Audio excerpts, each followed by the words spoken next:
Ex tenebris veni, in tenebris dominabo, the Prince of Darkness chanted as he arrived. The malevolent incantation reverberated through the desolation of Mount Doom, and the skies themselves seemed to recoil from the dark power that had been summoned. The very mountain quivered as the ground shattered beneath the feet of the sinister forces. The air grew heavy with foreboding, and the once-charred slopes of Mount Doom seemed to come alive, as if haunted by the nightmares of its past. The Prince of Darkness loomed large, his presence an oppressive weight on the souls of those who witnessed his arrival. He was an embodiment of dread, clad in ebony robes that seemed to absorb all light. His eyes glowed like twin flames of unholy power, casting an eerie crimson hue upon the battlefield. The dark forces at his command swept down upon the dwarfs, a tide of malevolence that eclipsed the feeble glimmers of the dwarfs' torches. The volcano's depths roared to life with fiery fury, as the two opposing factions clashed in a cataclysmic battle of wills. Molten lava surged like an infernal tide, bathing the combatants in its fiery embrace.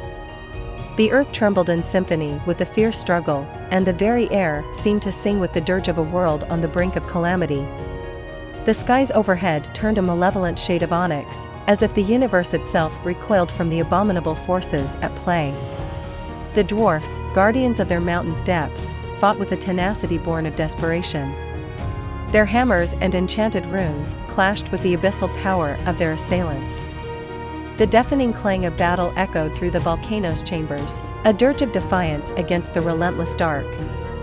Amidst the tumult, the Prince of Darkness, a looming specter of malevolence, moved with calculated grace. His movements were a macabre dance, a symphony of death as he led his forces with an intensity that seemed to have no bounds.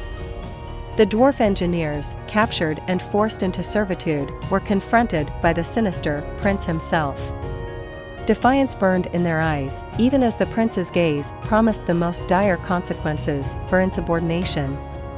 He spoke, his voice dripping with malevolence. "It is your knowledge and skills that will build the portal.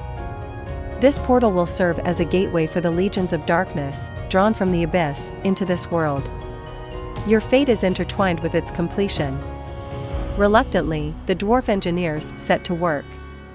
They combined their ancient knowledge of arcane craftsmanship with the dark magic of their captors, piecing together the terrifying portal that would soon plunge the world into chaos and despair.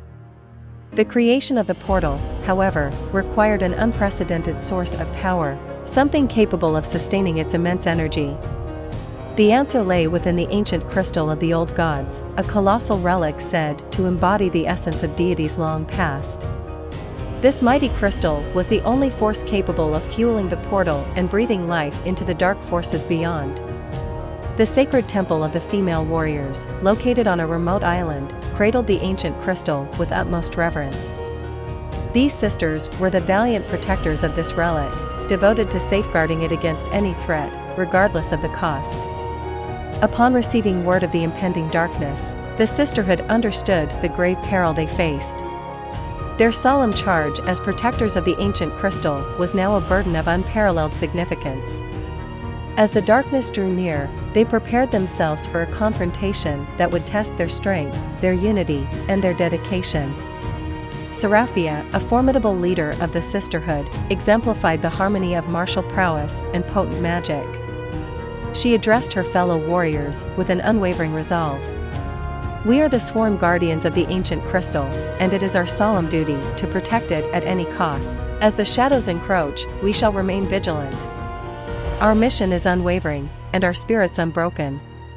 The female warriors, weapons gleaming and hearts aflame with purpose, emerged as the final bastion against the ambitions of the Prince of Darkness. Their island refuge and the ancient crystal now stood as the last citadel against the imminent arrival of the legions of darkness.